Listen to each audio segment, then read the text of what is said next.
Excuse me. I need to film a class. Hi yogis.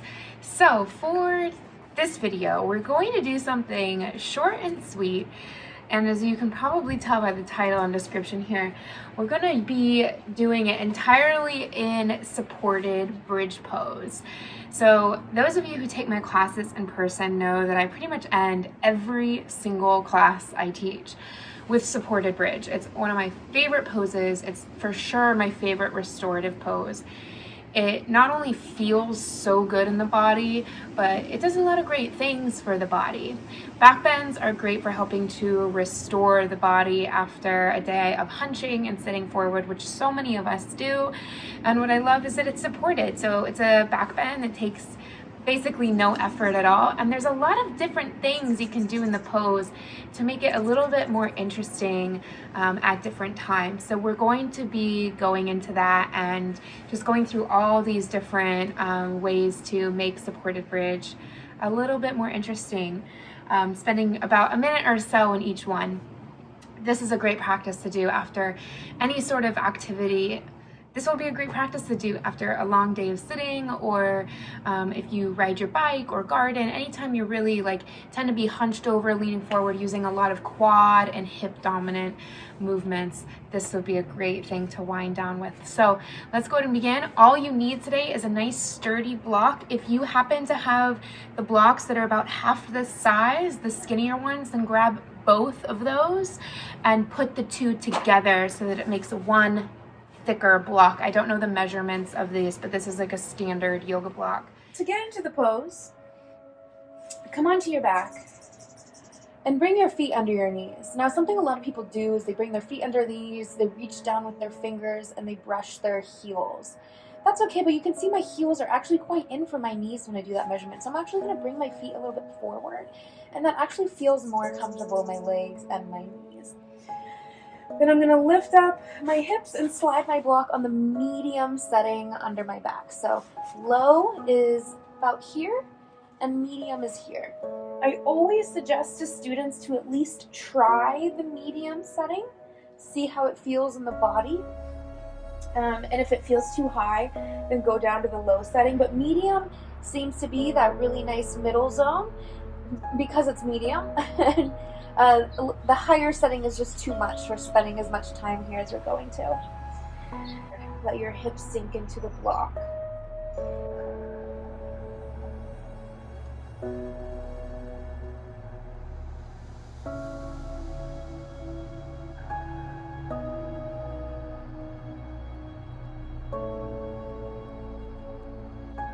As you can see, I really enjoy hands to hip points in this pose. It feels very grounding to me. So you're welcome to bring arms long, palms face up, or to a cactus or a wide T shape, and feel really nice and opening in the chest.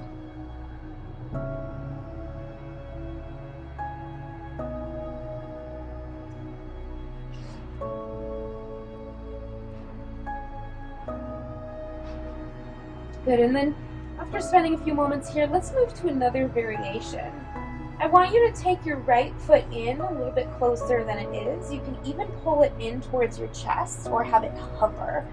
And then start to straighten your left leg long onto your mat. So what you're doing is with that right leg pulled in, whether it's on the ground or pulled into the chest, which is my preference on my body, you should feel that stretch through the front of the left hip. So you're really lengthening the hip flexors, which are also your quadriceps, mainly your quadriceps. And the leg that's pulled in is making it to where if I had both legs straightened, you can probably see my pelvis starts to get pulled forward because my hip flexors are tighter. And that makes this arching in the back and it's a little uncomfortable. So by pulling one leg in, you're able to keep the pelvis pretty neutral and really emphasize that stretch. Give that left heel a really good push forward. So I'm flexing my foot and anchoring the heel down.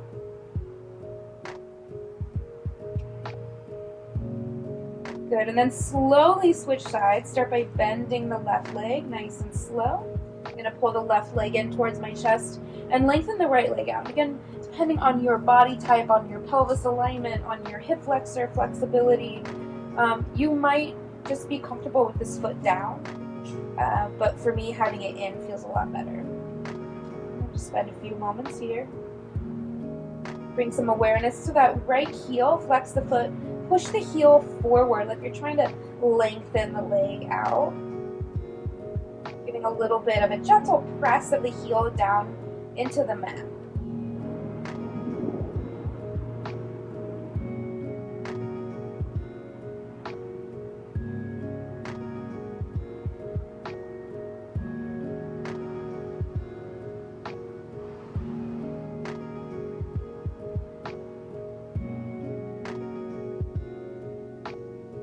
Good, and then gradually begin to walk the right leg in, bring both feet back down to neutral.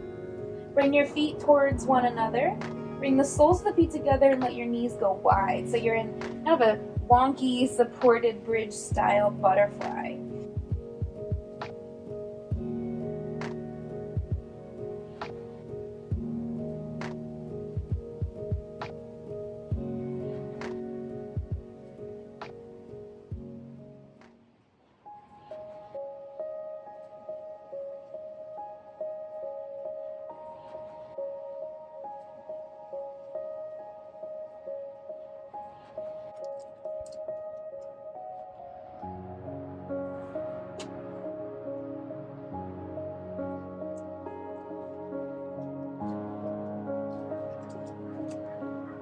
And then bring the hands to the outside of the legs, draw the knees together. We're gonna really move our hips a little bit even further back on the block, or up on the block rather, so that the block is more towards your glutes and less on the sacrum. That's again gonna help that low back round down as you straighten both legs at the same time and bring the feet wide. So rather than having the feet close together, bring the feet wider. And for this variation, I'm focusing a bit more on drawing the belly button down towards the mat, letting the hip points move up towards the sky. Still elongating the front of the legs, but the wider position of the legs and the block being more towards the heels helps keep that pelvis in alignment. Good. Step your right foot in, step your left foot in. I'm going to start by bringing the right knee in and then the left. And I can tell right away that I need to move my block a little bit more towards my shoulders. There's a little bit too much on the tailbone. And then you'll know you're on that sweet spot when your low back kind of just surrenders down towards the mat. And this should feel really good after being in a more back-bended position. And then maybe gradually you start to draw the knees in towards the chest even more. Again, you may need to give the hips a little lift and move the block a little bit higher so that you can really curl and nice and tight into a ball. And this nice stretch through the whole low back, the lumbar spine. And then go ahead and squeeze your legs towards one another. Shift the feet up towards the sky.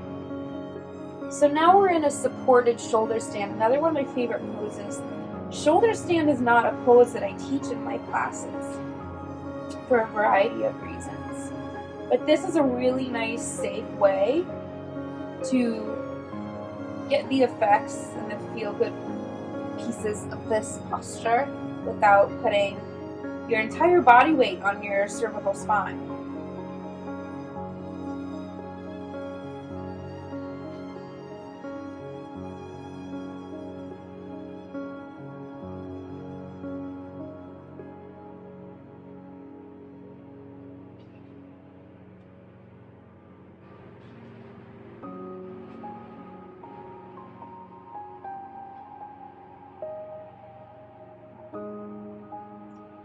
Now we're going to slowly start to allow the feet to drift apart from each other, coming into a center split and supported bridge.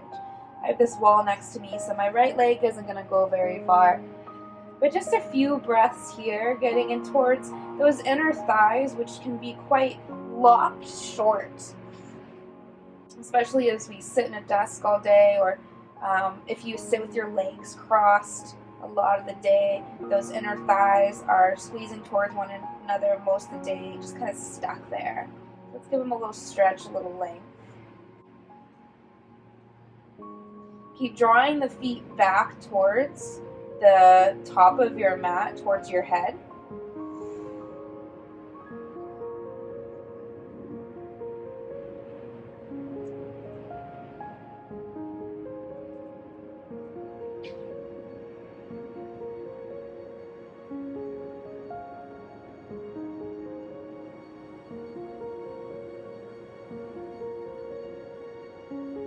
Bring your hands to the outside of the thighs, draw the legs towards one another.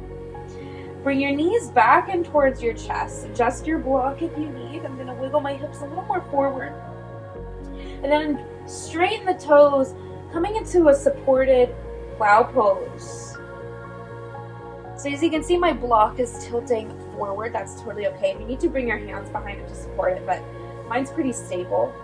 And so now we're getting into the back of the legs, into the back of the hamstrings. Just let the weight of the legs feel really heavy. You're not actively trying to bring the toes down. Letting your exhales make the legs feel like they're being pressed down towards the mat. Knees can be bent or soft, especially if the legs kind of start to shake a little bit. Let the knees bend.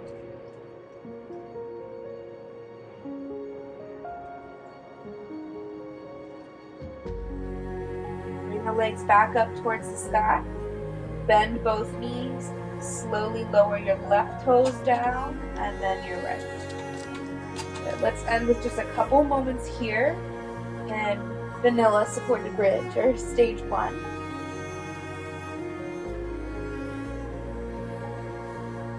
And then step your feet in, lift up onto your tippy toes. Press through the balls of your feet, lift the hips, and remove the block. Keep the hips elevated. Bring the arms down, palms down. And then slowly round the spine down to the mat. Bring your feet as wide as your mat. Let your knees touch. Hands to hip points.